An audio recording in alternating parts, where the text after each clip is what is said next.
नमो सद्गुरु तू कया ज्ञान दीपा।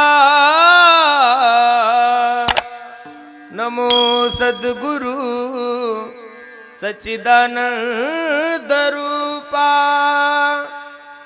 नमो सद्गुरु भक्त कल्याण मूर्ती। नमो सद्गुरु भास्करा पूर्ण कीर्ती। सेवे लागी सेवक झालो तुमच्या लागलो निज चरणा। अहो स्वामी तुकया देवा देवा यावरी गंगरा माहे। सेवे लागी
तो एक देव करुणे घ्यावा तेने विना जीवा सुख नोहे। एरती माई के दुःखाची जनिती नाही आदी अंती अवसान। प्रस्तुत प्राप्त प्रसंगी प्राप्त वेळी चिंतन रूपी सेवेसाठी निवडलेला अभंग जगद्गुरु जगन्मान्य देहूचे सुप्रसिद्ध साधू वैराग्याचे महावीर राष्ट्रांनी स्मृत तुकोबराय यांचा हा 4 चरणाचा अभंग असून या अभंगामध्ये माझे जगद्गुरु तुकोबराय मानवी देहाला आलेल्या प्रत्येक जीवाला यथार्थ सुखाचा पत्ता सांगतात। अभंगावर काही चिंतन करण्यापूर्वी अभंगावरचा प्रतिपाद्य विषय तुम्हा सर्व मायबापा समोर ठेवण्यापूर्वी थोडासा परिहार द्यायचा। तो असा भव्य दिव्य स्वरूपाचा हा एक दिवशी कीर्तन महोत्सव काय कारणानं आहे, काय निमित्तानं आहे, काय नियोजनानं आहे, तुम्हा सर्व मंडळीला ज्ञात जरी असलं तरी सांगण्यासाठी तुम्ही मला खूप धावपळ करून बोलवलं आहे। वैकुंठवासी कैलासवासी आमच्या मुद्रुकाई धोंडीराम खरसडे या आई साहेबाच्या प्रथम पुण्यस्मरणानिमित्त त्यांच्या प्रथम वर्ष श्राद्धानिमित्त या खडसरी कुटुंबियांनी खूप सुंदर नियोजन केलंय। नजर लागावं एवढा गोड कार्यक्रम तुम्ही सर्व मंडळींनी केला, द्यावे तेवढे तुम्हाला धन्यवाद आहे। एक दिवसाचं कीर्तन म्हणलं की जमाव करायला थोडं जडच जातं महाराज। एक तर पावसाच्या वातावरणामुळे कसं करायचं काय करायचं, पण येणाऱ्या सर्व मंडळीसाठी वॉटरप्रूफ व्यवस्था केली। मला आनंद आहे महाराज। ज्या महाराष्ट्रामध्ये आपण जगतोय, ज्या देशामध्ये आपण जगतोय, त्या वेदाचं वाक्य मातृदेव भव पितृदेव भव आहे। जिथं आईला देवता मानल्या जातं, जिथं बापाला देवता मानल्या जातं, अशा महाराष्ट्रामध्ये अशा देशामध्ये लोक जिवंतपणे मायबापाला बोलत नाही। 1 लोक जिवंतपणे मायबापाला भाकरी घालत नाही। 2 लोक जिवंतपणे मायबापाला वृद्धाश्रम मध्ये नेऊन घालतात। 3 लक्ष देऊन ऐका, ज्या महाराष्ट्रामध्ये लोक मायबापाला बोलत नाही, लोक मायबापाला भाकरी घालत नाही, लोक मायबापाला वृद्धाश्रम मध्ये ठेवतात, त्याच महाराष्ट्रामध्ये आपल्या आईचा उत्सव एवढ्या थाटामाटात करणारे सुद्धा लोक आहे, हे विसरून चालणार नाही। म्हणून खूप सुंदर वाटलं मला। का केले पाहिजेत असे कार्यक्रम? दशक्रिया विधी निमित्त प्रवचन का ठेवायचे? पुण्यतिथी निमित्त कीर्तन का ठेवायचे? काही लोक म्हणतील तुमचे घर चालावं म्हणून, असा काही लोकांचा भास असेल तो मनातला काढून टाका। तुम्ही कीर्तन ठेवले म्हणजे आमचं घर चालतं असा जर तुमचा मानस असेल तर कोरोनाच्या काळामध्ये 2 महिने 2 वर्ष सप्ताह बंद होते। मग आम्ही जिवंत आहे म्हणजे तुम्ही आमचे घर चालवत नाही, तुम्हाला तुमचेच घर सांभाळत नाही आणि तुम्ही लोकांचे काय घर चालवणार आहे? तुमचेच घरचे तुम्हाला कंटाळलेले। सर्वांचं जे चालवतो, सर्वांच्या जेवणाची व्यवस्था जो करतोय तो पांडुरंग परमात्मा आहे। तुम्हीही कोणी चालवत नाही, आपणही कोणी चालवत नाही। विठ्ठल विठ्ठल विठ्ठल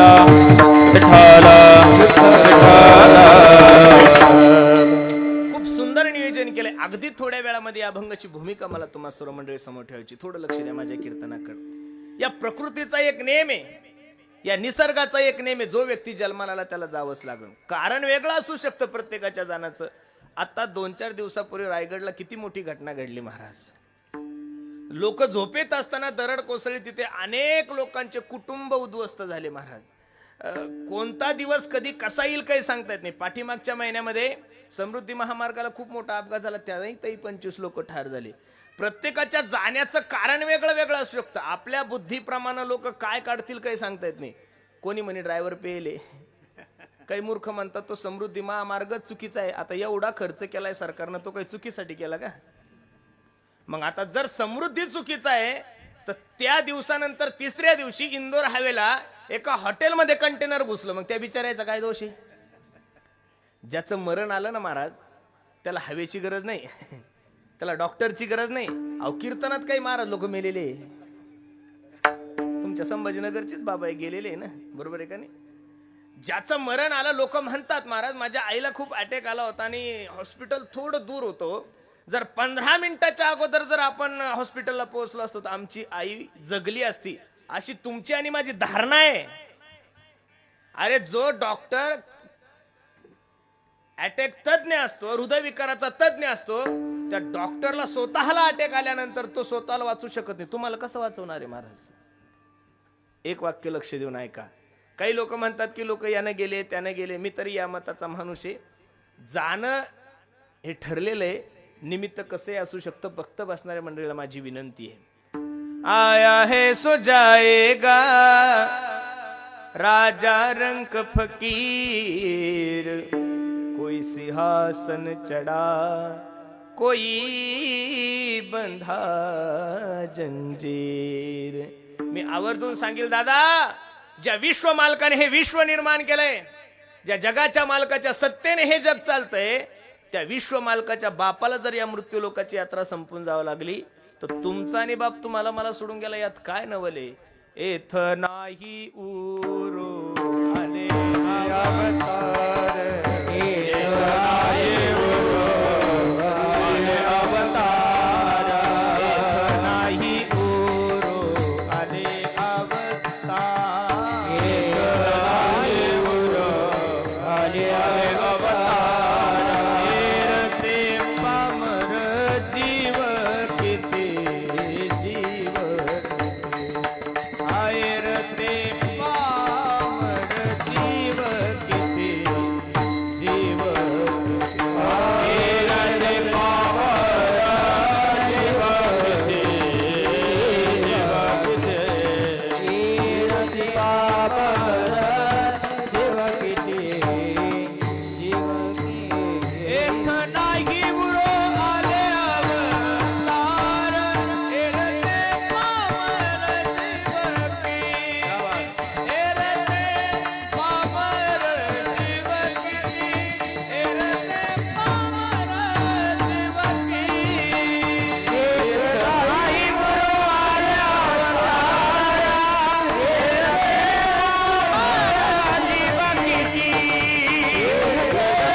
निसर्गाचा नियम आहे. जो व्यक्ती जन्माला आला त्याला जावंच लागतं. भले प्रत्येकाच्या जाण्याचं कारण भिन्न भिन्न असू शकतं, प्रत्येकाच्या जाण्याची वेळ वेगळी असू शकते, प्रत्येकाच्या जाण्याचं ठिकाण वेगळं असू शकतं, प्रत्येकाच्या जाण्याचा वार वेगळा असू शकतो, महिना वेगळा असू शकतो, साल वेगळा असू शकतं. पण या मृत्यू लोकाचा एक नियम आहे, ज्याचं बारसं झालं त्याचं तेरसं ठरलेलं आहे गड्यांनो.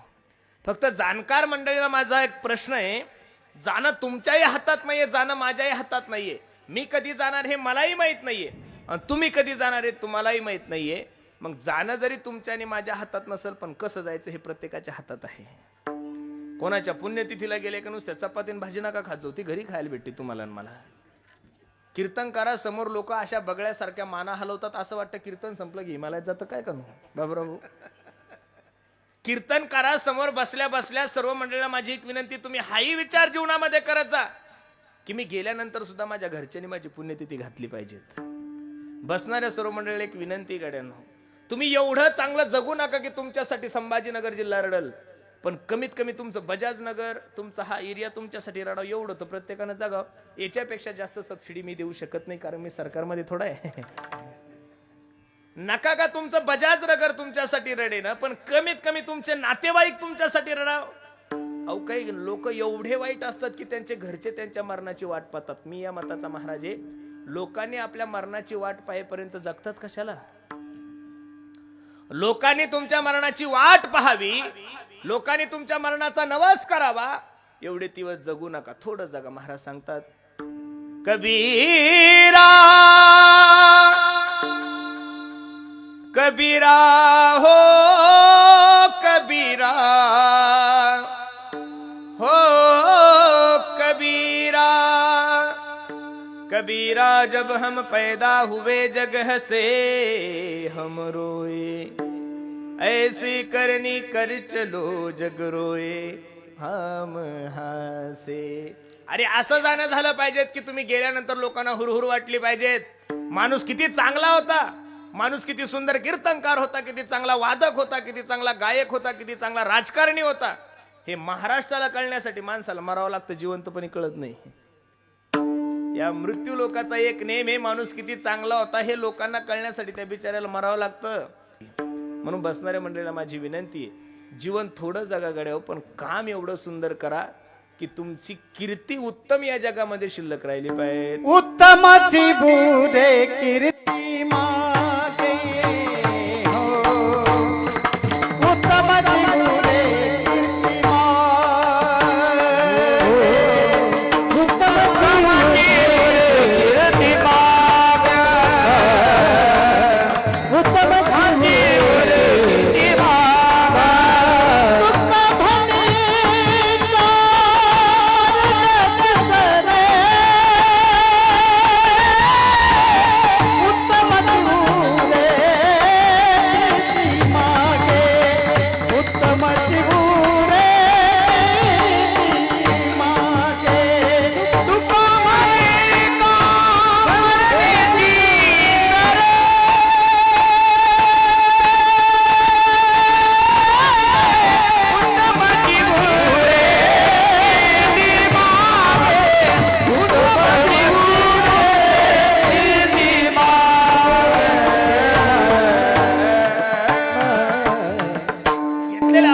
शेवटच्या चरणापासून आपण खालून वर येऊ. घेतलेल्या अभंगाच्या शेवटच्या चरणामध्ये तुकोबराय सांगतात, उत्तमची उरे कीर्ती मागे. उत्तम कीर्ती जर तुमची या जगामध्ये शिल्लक राहा वाटत असेल तर आजपासून प्रत्येकानं आपल्या जाण्याची तयारी करा. जेवढे क्रांतिकारी संत या महाराष्ट्रात जन्माला आले, जेवढे काही देशभक्त, जेवढे काही संत महानुभाव या देशामध्ये जन्माला आले, त्या सर्व संतांचं, त्या सर्व क्रांतिकारांचं आयुष्य पहा. त्यातला कोणताच महात्मा 100 वर्ष जगलेला नाहीये. अरे ज्या छत्रपती शिवाजी महाराजांमुळे तुमच्या मंदिराला कळस आहे, मायमाऊलींच्या कपाळाला कुंकू आहे, त्या राजाचं चरित्र जर वाचलं तर 45-46 वर्ष जगलाय माझा राजा. 16व्या वर्षी स्वराज्याची शपथ घेऊन अगदी 20 ते 25 वर्षात कार्य केलंय महाराज. किती? ज्ञानोबरायांनी वयाच्या 16व्या वर्षी सर्व कार्य संपलं होतं ज्ञानोबरायचं. ज्ञानेश्वरी लिहून झाली, चांगदेव 65, अमृत अनुभव, हरिपाठासारखा एवढा गोड ग्रंथ, भिंत चालवली, रेड्याच्या मुखातून वेद बोलवला, मेलेले माणूस जिवंत केला, पाठीवर मांडे भाजले, सर्व कार्य वयाच्या 16व्या वर्षी. आणि आपल्या भावांच्या आग्रहास्तव ज्ञानोबराय 22 वर्षापर्यंत जगले. म्हणजे 4-5-10 वर्ष ज्ञानोबरायचं आयुष्य असेल, पण कार्य एवढं सुंदर केलं. अजून सुद्धा 750 वर्ष झाले ज्ञानोबरायचा समाधी सोहळा होतोय. छत्रपती शिवाजी महाराज गेले ही बातमी ज्यावेळेस महाराष्ट्राला कळाली त्यावेळेस महाराष्ट्र पोरका झाला यात नवल नाहीये. सर्व मावळ्यांना दुःख झालं, त्यांच्या कुटुंबियावर दुःखाचा डोंगर कोसळला यातही नवल नाहीये. राजाचं जगणं एवढं सुंदर होतं, माझ्या राजाचं वागणं एवढं गोड होतं. छत्रपती गेले ही बातमी वाघ्या नावाच्या कुत्र्याला कळाल्यानंतर वाघ्या नावाच्या कुत्र्यानं महाराजासोबत प्राण सोडला, असा इतिहास आपण इतिहासकारांच्या मुखातून ऐकतोय. तुमच्याने माझ्यासाठी कुत्रे नाही मरणार, एवढं तुम्ही आणि मी चांगलं नाही जगू शकत याची शाश्वती मी तुम्हाला कीर्तनातून देतो. तुमच्याने माझ्यासाठी कुत्रे नाही मारणार, पण तुमच्याने माझ्यासाठी लोक रडले पाहिजेत याची आतापासून तयारी करा. मी तर नेहमी सांगतो,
शिका.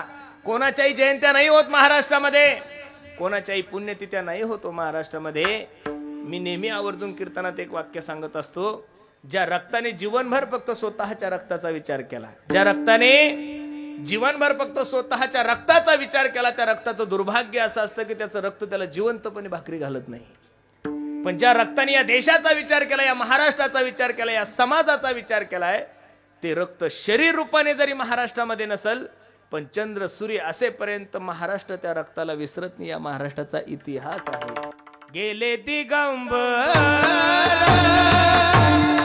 ईश्वर विभूती, गेले दिगंबर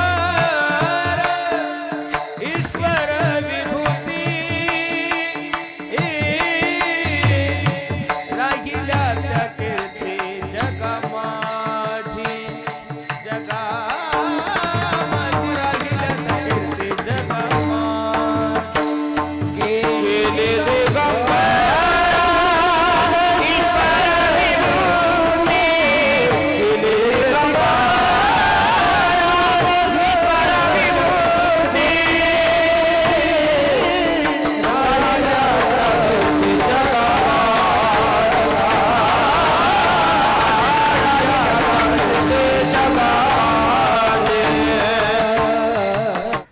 असेच नवनवीन व्हिडिओ पाहण्यासाठी आपल्या चॅनलला आता सबस्क्राईब करा, लाईक करा. रामकृष्ण हरी मंडळी.